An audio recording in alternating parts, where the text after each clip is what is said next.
একটি সত্য ঘটনা যা সবাইকে অবাক করে দিয়েছিল। এই ঘটনাটি ঘটেছিল পশ্চিমবঙ্গের বর্ধমান জেলার এক ছোট্ট গ্রামে। সেখানে রাধিকা নামে এক মহিলা থাকতেন, যিনি মা কালীর একনিষ্ঠ ভক্ত ছিলেন। প্রতিদিন সকালে তিনি মন্দিরে গিয়ে পূজা অর্চনা করতেন, কিন্তু তার এই ভক্তি পরিবারে কারও ভালো লাগত না। তার শাশুড়ি সারাক্ষণ খোঁচা দিতেন, বকাছকা করতেন, রোজ মন্দিরে যাও, ঘরের কাজ করো না। তার স্বামীও তাকে খুব কষ্ট দিত, কখনো কটু কথা বলতো, কখনো রাগীর মাথায় মারধর করত, বলতো, বাচ্চার খেয়াল রাখবে কে? তোমার এই পূজা পাঠের জন্য একদিন ঘর বাড়ি সর্বনাশ হবে। কিন্তু রাধিকা ভয় পাননি। তিনি সব সহ্য করেও প্রতিদিন মা কালীর মন্দিরে যেতেন।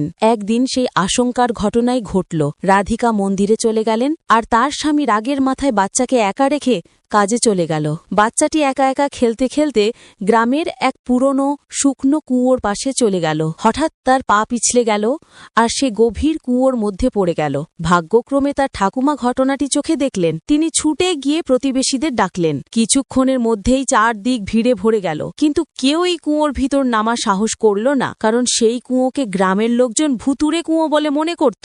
ওদিকে মন্দিরে পূজা করছিলেন রাধিকা। খবর পেতেই তিনি সব ফেলে ছুটে এলেন। তার স্বামীও কাজ থেকে ফিরে এলো। কুয়োর চারপাশে তখন ভিড় উপচে পড়ছে। রাধিকা মাটিতে লুটিয়ে পড়ে কাঁদতে কাঁদতে চিৎকার করে বললেন, হে মা কালী, আমার কোলে শূন্যতা দিও না। যদি সত্যিই থাকো, তবে আজ আমার পরীক্ষা নিও না। আমার সন্তানকে বাঁচাও মা। ঠিক তখনই ভিড়ের মাঝখান থেকে এক লাল শাড়ি পরা মহিলা এগিয়ে এলেন। তিনি বললেন, আমি তোমার সন্তানকে উদ্ধার করব।